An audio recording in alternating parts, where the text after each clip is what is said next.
Salut à tous et soyez les bienvenus sur la chaîne qui déboîte. On continue aujourd'hui notre série de tests de smartwatch avec la deuxième des 3 montres que l'on va tester dans cette période-là de quelques semaines. Il s'agit aujourd'hui de la Padmate C21. La précédente montre de chez Lemfo jouait la marque de la montre burnée renforcée.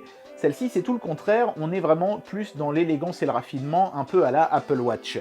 Et vous verrez que la troisième montre qu'on testera sera située quelque part entre les deux, avec un design un petit peu plus lisse que la première, mais un petit peu plus renforcé que celle-ci.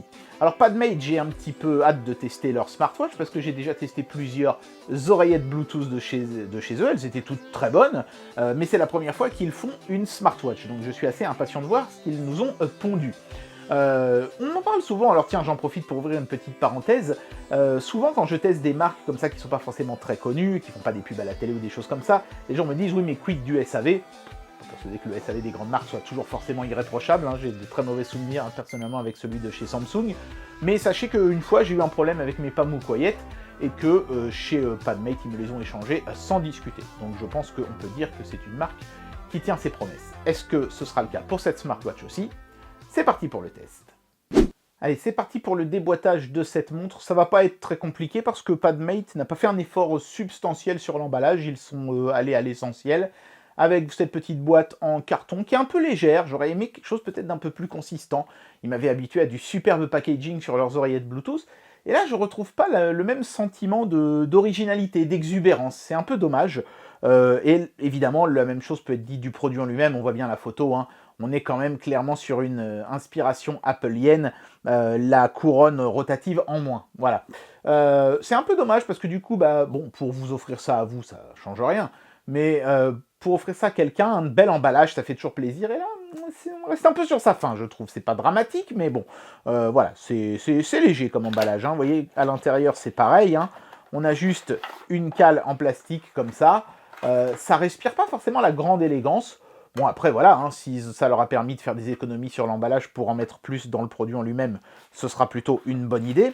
Le câble de recharge, on va le regarder. Alors, par contre, il est dans un petit sachet refermable. Ça, c'est sympathique. On va regarder un petit peu comment il se présente, mais je pense que c'est un de ces trucs magnétiques, voilà, relativement classique, avec un écartement relativement classique. Je pense que celui-ci, si vous le perdez, n'importe quel autre câble de smartwatch fera la blague. Rien que de très classique. Quant au manuel d'utilisation, hop, écoutez, ma foi, il est vraiment, c'est même pas un manuel, vous voyez, c'est un dépliant, il est assez classique. Il est dans plein de langues, donc je suis à peu près sûr qu'on va avoir le français, voilà, on l'a, boum, vous voyez, ça c'est du français. Et écoutez, ma foi, voilà, pas de socle de recharge comme sur la précédente montre, une présentation assez basique du produit. Voyons un petit peu le produit en lui-même maintenant. Alors fort heureusement, hein, les petits doutes qu'on pouvait avoir en regardant l'emballage du produit se dissipent presque immédiatement dès qu'on a le produit entre les mains. Ça commence avec le bracelet qui est vraiment super souple et agréable dans un silicone vraiment top qualité qui a été sablé pour avoir ce petit côté un petit peu comme ça mat, très agréable au toucher. Le précédent produit qu'on a testé, le bracelet, c'était vraiment le gros point faible. Là, j'ai envie de dire que c'est plutôt l'inverse, c'est vraiment le gros point fort. C'est le premier truc qu'on remarque. Il tient avec des chasses-goupilles, vous voyez, qui sont bien intégrées dans le boîtier de la montre. Ce ne sera pas un bracelet générique, par contre. C'est-à-dire qu'il faudra retrouver un bracelet similaire pour le produit, mais ça marche, c'est vraiment nickel. Le boîtier de la montre est en plastique, mais c'est un plastique de très belle qualité, avec un aspect métallisé comme ça, qui est vraiment super sympa. Côté bicolore aussi, avec le capteur qui lui est noir. Et puis alors, il y a un protecteur sur l'écran, que je vais retirer, voilà. Et la montre arbore un bel écran, comme ça, brillant, super classe. Un seul bouton pour tout contrôler, c'est bien, c'est beaucoup plus simple. Tout le reste se fera sur l'écran tactile, bien sûr. Le micro ici pour les commandes vocales et ici de l'autre côté. Le haut-parleur pour les sonneries. Et voilà, donc un produit simple mais efficace. Maintenant, on va le mettre en marche et regarder un petit peu comment ça se présente là-dedans. Alors, on va déjà commencer par mesurer le temps de boot. C'est quelque chose que j'aime bien faire, moi.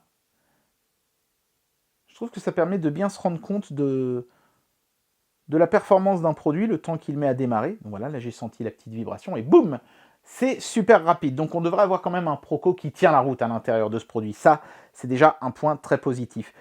L'écran est magnifique. Voilà, c'est dans la même veine que le précédent, mais je crois que celui-ci est encore plus fin. C'est vraiment impressionnant. Je peux vraiment me rapprocher de près et vous ne voyez pas les défauts, les pixels, les escaliers ou les trucs comme ça. C'est vraiment impeccable. On coulisse sur les côtés pour voir les données d'activité, fréquence cardiaque. Voilà, alors évidemment, là, comme je n'ai pas mis le truc à mon poignet, il me braille dessus. Oui, oui, non, mais voilà, on s'en fiche. Le stress, le stress, j'imagine que c'est un peu l'équivalent de la pression artérielle. Donc là, vous voyez, on avait les activités sportives, donc on a course en plein air, et il y en a d'autres, évidemment. Toujours les sports qu'on retrouve sur ce genre de produit. Voilà, voilà, voilà. Hop, hop, hop, hop, hop. Donc ça, c'est la météo qu'il faudra évidemment connecter à la montre via l'application qu'on va regarder dans un instant. Ok, donc en glissant vers la gauche ou vers la droite, on a la même chose. En fait, c'est une espèce de cylindre applicatif. Une brève pression sur le bouton sur le côté ici, ce sont les raccourcis les plus communs. Donc on retrouve par exemple Alexa, c'est un assistant vocal qui est intégré à la montre, celui de chez Amazon. Les données de santé, exercice, téléphone, etc. Comme ça, qui s'affichent dans un petit menu. C'est pas mal parce que je trouve que bon, les trucs à faire coulisser, c'est bien, mais là, il y en a 4 d'un coup sur l'écran. C'est quand même intéressant. Je vois notamment qu'on a un réglage, ce qui va me permettre, j'espère, de changer le temps que met le produit à se mettre en veille, mais j'ai l'impression que... Ah non, voilà, c'est la atténuation.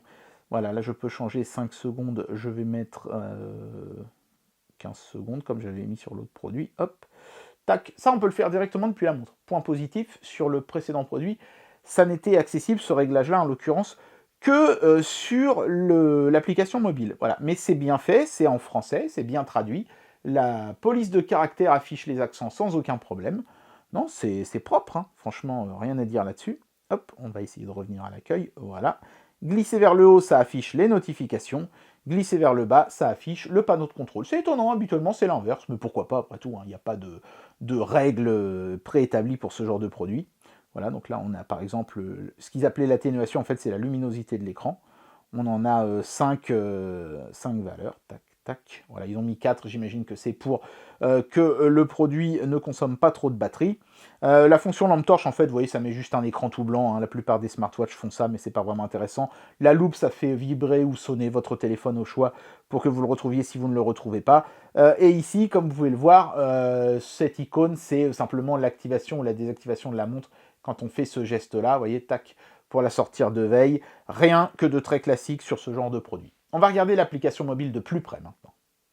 L'application mobile qui est fournie avec la montre, c'est Verifit, qui est une application qu'on avait déjà vue il y a un petit moment maintenant sur des bracelets connectés et qui a forcément évolué depuis, et qui désormais donc fonctionne aussi avec les smartwatches. Donc on y trouve le récapitulatif de toutes les données, donc les données de marche, les données de sessions sportives, la qualité du sommeil, le rythme cardiaque, les calories brûlées, l'oxygénation du sang, le stress. Il y a un système qui permet de mesurer le bruit ambiant que vous subissez au quotidien. Ça, je trouve que c'est une bonne idée. Voilà, en utilisant le micro de la montre, vous voyez, vous pouvez savoir quel niveau de pollution sonore vous avez subi à la fin de la journée. C'est vachement bien comme idée. Je trouve que c'est tout con, mais fallait y penser. Voilà, et puis alors ça, je sais pas trop ce que c'est. Ça doit être, vu que ça c'est l'oxygénation du sang, ça doit être, je pense, ce qu'ils ont appelé le stress, eux, dans leur système là. De toute façon, on essaiera de faire quelques mesures, bien sûr, comme avec le précédent produit. Voilà. Sinon, à part ça, vous avez des succès. Vous pouvez définir des succès pour obtenir des petites médailles, des trucs comme ça. Bon, ça reste quand même relativement classique. Vous pouvez démarrer votre session de sport directement depuis l'application mobile plutôt que de le faire depuis la montre. Ce sera utile si vous voulez utiliser le GPS de votre smartphone parce que comme sur le précédent produit, celui-ci n'a pas de puce GPS. La section dispositif permet vraiment de faire des réglages sur la montre en elle-même. Donc vous voyez, on peut voir son niveau de batterie, la version du firmware. Et vous pouvez ici télécharger sur le magasin de l'application gratuitement des tas et des tas de cadrans. Vous voyez là, il y en a spécialement conçus pour Noël. Il y en a vraiment pas mal du tout.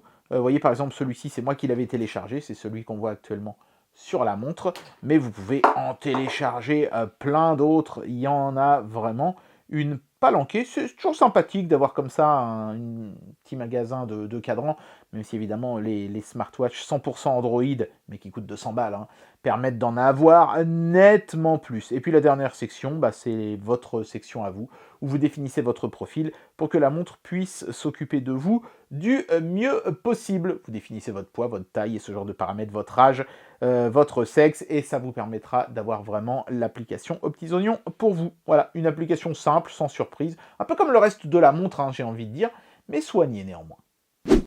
Allez, maintenant, on va faire une mesure de rythme cardiaque avec la montre. Voilà, c'est parti. Alors, on peut voir que la progression se fait parce qu'il y a la barre ici qui est animée. Et voilà, c'est assez rapide, un petit peu plus que sur le précédent produit qu'on avait testé. D'ailleurs, globalement, je trouve que ce produit est plus agréable à l'utiliser que l'autre, hein. Il est plus léger, c'est lié aussi au fait qu'ils ont mis que du plastique, pas du métal, donc c'est bien et c'est pas bien, mais c'est agréable néanmoins au quotidien. Et non, c'est bien foutu, hein. C'est un produit qui est, je trouve, globalement plus raffiné que le précédent, mais qui sera peut-être aussi un petit peu plus fragile. Mais en tout cas, il est plus agréable à porter, et ça, je pense que c'est en grande partie aussi dû au bracelet qui est dans un matériau plus noble, hein, un silicone un petit peu plus quali. Donc on va essayer une autre mesure. La mesure du stress, ça je ne sais pas trop ce qu'ils entendent par là. Voilà, donc j'ai l'impression que c'est un pourcentage puisque je vois que ça va de 0 à 99. Donc j'ai un pourcentage de stress qui va s'afficher. Déjà que je suis un petit peu curieux de voir ce qui va s'afficher. Je suis en train de tourner, donc il y a forcément toujours un petit peu de stress, mais putain, la position est pas confortable. Je vais avoir des crampes. Donne-moi le résultat, vas-y. C'est supposé mesurer le stress, mais ça met tellement de temps à venir que tu stresses à mort en me disant mais qu'est-ce qui va se passer? Voilà, 36, normal. Bon ben voilà.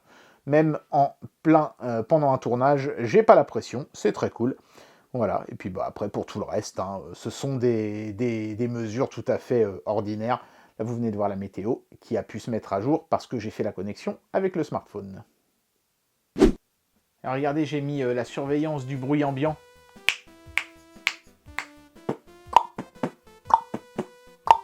Ah, c'est excellent. C'est pas mal, je trouve. C'est vraiment la fonctionnalité que je trouve la plus innovante de cette montre. Parce que sinon, ça aurait été franchement un produit assez générique. Mais le sonomètre intégré, là, c'est une bonne idée. Je trouve que, ouais, ça, fallait y penser. Et voilà, PadMate l'a fait, et ça, franchement, c'est très cool. Il y a peut-être d'autres montres qui font ça, hein. Moi, je n'étais pas au courant. En tout cas, c'est la première fois que je vois ça sur un produit comme ça, qu'on m'envoie en test. Et vous voyez, après, les données, bah, elles arrivent au fur et à mesure dans l'application, comme ça fonctionne très bien.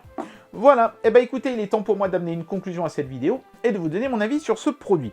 Alors ce produit n'est pas révolutionnaire, hein, il ne fait pas avancer la smartwatch en amenant des fonctionnalités inédites ou je ne sais quoi, on reste quand même sur du très classique. Ce que PadMate a voulu faire, à mon avis, c'est tâter un petit peu le marché, avant peut-être de se lancer dans des produits un petit peu plus complexes, parce que c'est un peu ce qu'ils avaient fait dans le domaine des oreillettes, hein, notamment en se lançant sur Kickstart avec des produits qui n'étaient pas révolutionnaires, mais qui abordaient un très très très beau design, et c'est un peu ce que fait cette montre aussi, même si bon, son design est quand même un petit peu appelien, il est néanmoins très joli, très réussi, très raffiné.